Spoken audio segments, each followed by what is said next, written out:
కాళేశ్వరం కథ తెలంగాణలో ఒక ఒడవని ముచ్చటగా మారుతుంది. రాజకీయ పార్టీల వైఖరి ఎలా ఉన్నా దీని మీద రకరకాలుగా ఊహాగానాలు, కథనాలు వస్తున్న పరిస్థితి. చాలా మంది వీటికి సంబంధించి ఆర్టికల్స్ కూడా రాస్తున్న పరిస్థితి. ఈ నేపథ్యంలో కాళేశ్వరం ప్రాజెక్టు అసలు ఉపయోగపడుతుందా? దీని మీద రాజకీయ పార్టీలకు సంబంధించిన వైఖరిని ఎవరు ఎట్లా చూస్తున్నారు? మాట్లాడే ప్రయత్నం చేద్దాం. ప్రస్తుతం నాతో పాటు ఎక్స్ ఆర్మీ సురేందర్ రెడ్డి గారు ఉన్నారు. ఒకసారి డీటెయిల్గా మాట్లాడే ప్రయత్నం చేద్దాం. నమస్తే అండి. నమస్కారం సార్.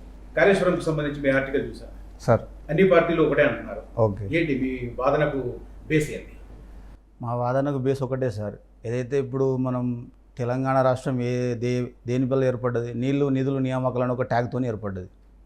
తెలంగాణ రాష్ట్రం 60 సంవత్సరాల అన్యాయానికి గురైన తర్వాత నీళ్లు నిధులు నియామకాలను ఒక ట్యాగ్తోని కొట్లాడి ఒక ఉద్యమ పార్టీ ఏర్పడ్డ తర్వాత ఒక 10 ఏళ్ళు రూల్ చేసారు. అలాంటి తెలంగాణలో మనం ఉన్నది దక్కన్ పీఠభూమిలో. ఉత్తరం వైపు గోదావరి, దక్షిణం వైపు కృష్ణ ఉన్నా కూడా మనం దక్కన్ పీఠభూమిలో ఎత్తులో ఉన్నాం. మనం నీళ్లు లిఫ్టింగ్ చేసుకోవాలని చెప్పి చాలా ఎక్కువ ఖర్చు పెట్టాలని చెప్పి మనం కేసీఆర్ గారు కొన్ని ఇంటర్వ్యూలలో చెప్పడం జరిగింది. దానికి ఉదాహరణ ఏంటంటే, ఇప్పుడు దుబాయ్ కంట్రీ ఉన్నది. దుబాయ్ వాళ్ళకు మొత్తం ఎడారి ప్రాంతం, పక్కన ఉన్నది సముద్రం. వాళ్ళకు తాగునీరు సమస్య. ఆ సముద్రపు నీటిని వాళ్ళు హైయెస్ట్ కాస్ట్తో శానిటైజ్ చేసుకొని తాగుతున్నారు వాళ్ళు. అంటే వాళ్ళు దుబాయ్ కంట్రీ ఎక్కువ ఖర్చు తాగునీటి మీద పెడుతుంది. అలానే తెలంగాణ కూడా తాగునీటి కోసం, ఈ సాగునీటి కోసం ఖచ్చితంగా ఇట్లా 1,00,000 కోట్లు ఖర్చు పెట్టాల్సిందని చెప్పి దాన్ని సమర్థించుకున్నారు. వాళ్ళ కొన్ని చూశాను ఇంటర్వ్యూలు కేసీఆర్ గారిని నేను. అయితే నేననేది ఏంటంటే, నాకు ఈ కాళేశ్వరం అన్ని పార్టీలకు ఏటీఎం అయిందని చెప్పడానికి కారణం ఏంటంటే, ఇప్పుడు ఒక 4-5 years నుంచి మనం చూస్తున్నాం రాజకీయాలు. ఈ ప్రాజెక్టు మొదలైనప్పటి నుంచి ప్రాణహిత చేవల్ల గత కాంగ్రెస్ ప్రభుత్వంలో ప్రాణహిత చేవల్ల దగ్గర 30-40 వేల కోట్లతో డిజైన్ చేసిన ప్రాజెక్టును రీడిజైన్ చేసి మళ్ళీ కేసీఆర్ గారు కావాలని కమిషన్ల కోసం కాళేశ్వరం పేరు పెట్టి 3 బ్యారేజీలు, 4-5 రిజర్వాయర్లు, ఇన్ని సబ్స్టేషన్లు ఎట్సెట్రా అని లంబాచవాడ లిస్ట్ చెప్తారు వాళ్ళు. అలా ఒక కాళేశ్వరం లిఫ్ట్ ఇరిగేషన్ కార్పొరేషన్ పెట్టి ఒక 1,00,000 కోట్లు ఆల్మోస్ట్ ఒక కార్పొరేషన్ ద్వారా 1,00,000 కోట్లు ఎఫ్ఆర్బిఎం పరిమితిని మించి ఆల్మోస్ట్ 1,00,000 కోట్లు రుణాలు తీసుకొచ్చి ప్రాజెక్టు నిర్మించడం జరిగింది. అలా నిర్మించిన తర్వాత 30 MCF కోసం మళ్ళీ కొన్ని నిధులు ఇచ్చేసారు. అయితే ఇప్పుడు నిర్మించిన వాటి గురించి మనం మాట్లాడితే, ఎప్పుడు ఈ కాళేశ్వరం చర్చలోకి వచ్చిందంటే, కాళేశ్వరం మొదట్లో నిర్మించేటప్పుడే చాలా రాజకీయంగా చర్చలోకి వచ్చింది. ఏమని కొందరు మేధావులు ఖండించారు, ఇక్కడ కాదు అక్కడ నిర్మించాలి, ఇక్కడ నిర్మించాలి అంటే మనం ఎక్స్పర్ట్లు కొందరు మేధావులు కానీ ఇంటలెక్చువల్స్ కానీ చాలామంది వ్యతిరేకించారు. కానీ కేసీఆర్ గారు గత ప్రభుత్వం ఏం చేసింది, ఒంటెద్దు పోగొడుతోని వన్ సైడ్గా సింగిల్గా వెళ్ళిపోయి ప్రాజెక్టు నిర్మించిన తర్వాత 2023 September October maybe assembly elections కంటే ముందు హెవీ వాటర్ స్టోరేజ్ చేయడం వల్ల అక్కడ పిల్లర్లు 7th బ్లాక్లో 17, 18, 19, 20 మూడు పిల్లర్లు కుంగడం జరిగింది. అప్పటి నుంచి కాళేశ్వరం ప్రాజెక్టు చర్చలోకి వచ్చింది. పొలిటికల్ ఒక ఏజెండా అస్త్రాగా మారింది. అసలు మొదట్లో ఎలా అంటే, అసలు బ్యారేజ్లా డ్యామ్లా అని చెప్పి ఒక కన్ఫ్యూజన్. బ్యారేజ్లు అంటే నది వాటర్ ఫ్లోను కంట్రోల్ చేసేది, డ్యామ్స్ అంటే ఎక్దమ్ స్టోరేజ్ చేసేది. మరి కట్టిన 3 బ్యారేజ్లు ఇవి డ్యామ్సా లేక బ్యారేజ్లా?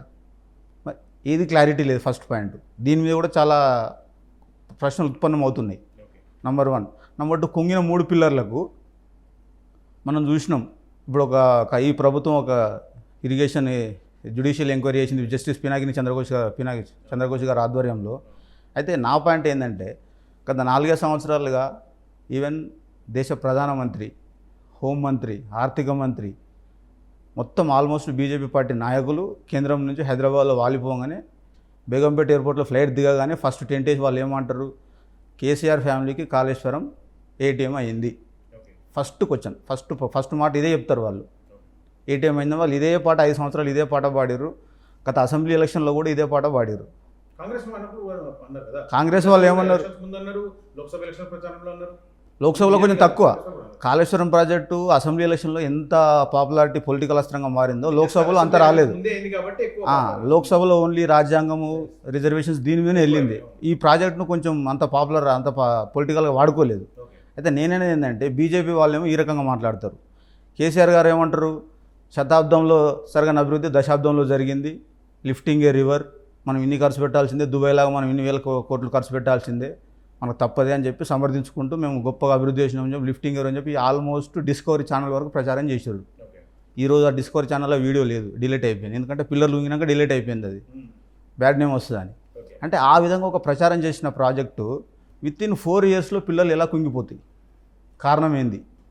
ఏమనుకుంటున్నారు మీరు? ఎందుకు కారణం ఏమనుకుంటున్నారు మీరు?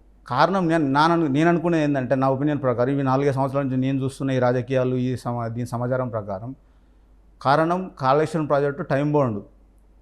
ఒక టైం బౌండ్ విధించి వాళ్ళ మీద ప్రెజర్స్ పెట్టి కాంట్రాక్టు పెద్ద పెద్ద కంపెనీలకు ఎల్ఎన్టీ లాంటి సంస్థల కాంట్రాక్ట్లు ఇచ్చి మెగా లాంటి సంస్థల కాంట్రాక్ట్ మళ్ళీ సబ్ కాంట్రాక్ట్లు ఇవ్వడం, మళ్ళీ అందులో ఒక్కొక్క బ్లాక్ ఒక్కొక్క కంపెనీ నిర్మించడం, ఈ విధంగా దాని నిర్మాణం ఇదైనా ఒకటి తగ్గింది క్వాలిటీ. ప్లస్ ఆదరాబాదరాగా ఇప్పుడు కేసీఆర్ గారు గురించి తెలుసు, ఆయన ఒంటే దుప్పొకడు ఎవరు చెప్పినా వినారని చెప్పి ఇప్పుడు మన వి ప్రకాష్ గారు కూడా చాలా ఇంటర్వ్యూలు చేస్తారు. మీరు చేసినట్టుంది ఒక ఇంటర్వ్యూ కూడా, ఆయన కూడా ఇదే మాట చెప్పిండు ఇంటర్వ్యూలు. ఏమంటాడు?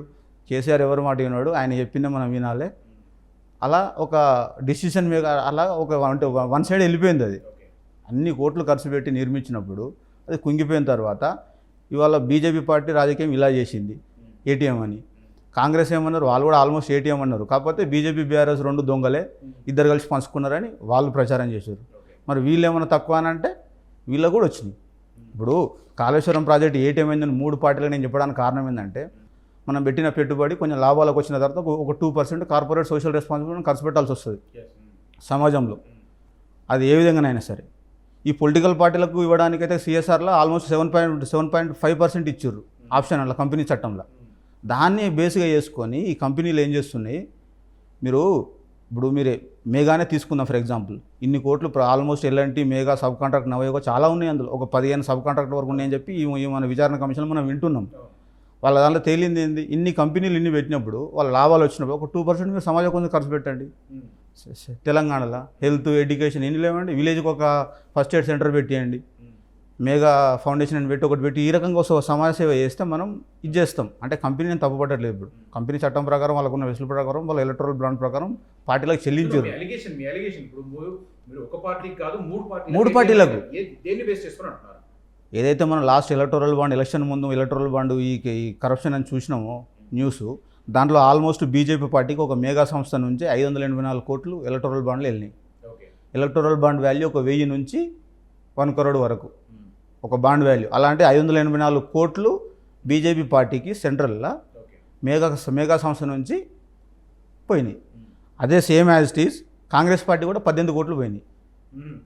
రాష్ట్ర కాదు, స్టేట్లో కాదు, నేషనల్ పార్టీకి అక్కడ ఆ అకౌంట్లో పోయినాయి, ఈ అకౌంట్లో రాలేదు. ఇక్కడ రేవంత్ రెడ్డి అకౌంట్లో రాలేదు, రాహుల్ గాంధీ అకౌంట్లో పోయినాయి. థర్డ్ వన్ బీఆర్ఎస్, ఆ పార్టీ కూడా 195 కోట్లు మేగా సంస్థ నుంచి. ఒక్క ఎగ్జాంపుల్ లిటిల్ బిట్, ఒక మేగా సంస్థ నుంచే ఇన్ని కోట్లు 584, బీజేపీ 584, కాంగ్రెస్ 18, బీఆర్ఎస్ 195. అంటే ఈ విధంగా కోట్లాను కోట్లు. ఇప్పుడు కాళేశ్వరం ప్రాజెక్టు మొత్తం కాంట్రాక్ట్ అని ఈ సంస్థలకే ఇచ్చారు. ఈ సంస్థలకు ఇచ్చి ఈ రకంగా ఎలక్టోరల్ బాండ్ రూపంలో ఈ రకంగా కోట్లు వీళ్ళ పార్టీ ఫండ్ వేయడం వల్ల మీరు సమాజ వేయాలంటే కార్పొరేట్ సోషల్ రెస్పాన్సిబిలిటీ చాలా ఉన్నాయి. అవి చేయకుండా మీరు పొలిటికల్ పార్టీలు ఈ రకంగా ఫండింగ్ ఇస్తే దీన్ని ఏమంటారండి? మరి ఏటీఎం కాకపోతే ఇప్పుడు బీజేపీ వాళ్ళు అన్నట్టు ఏటీఎం అయిందంటే, మరి ఏటీఎం అయిందంటే అందరికంటే ఎక్కువ మీ పార్టీకి ఏటీఎం అయింది కదా, మీ పార్టీకి ఎక్కువ ఫండ్ వచ్చింది. నెక్స్ట్ ఫర్ బీఆర్ఎస్ 194, కాంగ్రెస్ కూడా అది కూడా 18 కోట్లు వచ్చింది. ఈ 18 కోట్ల మీద లేటెస్ట్ బక్క జడ్సన్ గారు ఇంతకుముందు ఆయన handicapped Congress party leader challenge చేసిన రాహుల్ గాంధీని, మీరు 18 కోట్స్ మీరు రీఫండ్ చేయండి, మీ నిజాయితీ మీరు ప్రూవ్ చేసుకోండి, అతనికి పార్టీని సస్పెండ్ చేశారు. అసలైన తొలి వెలుగు. ఫాలో వాట్సాప్ @తొలి వెలుగు అఫీషియల్.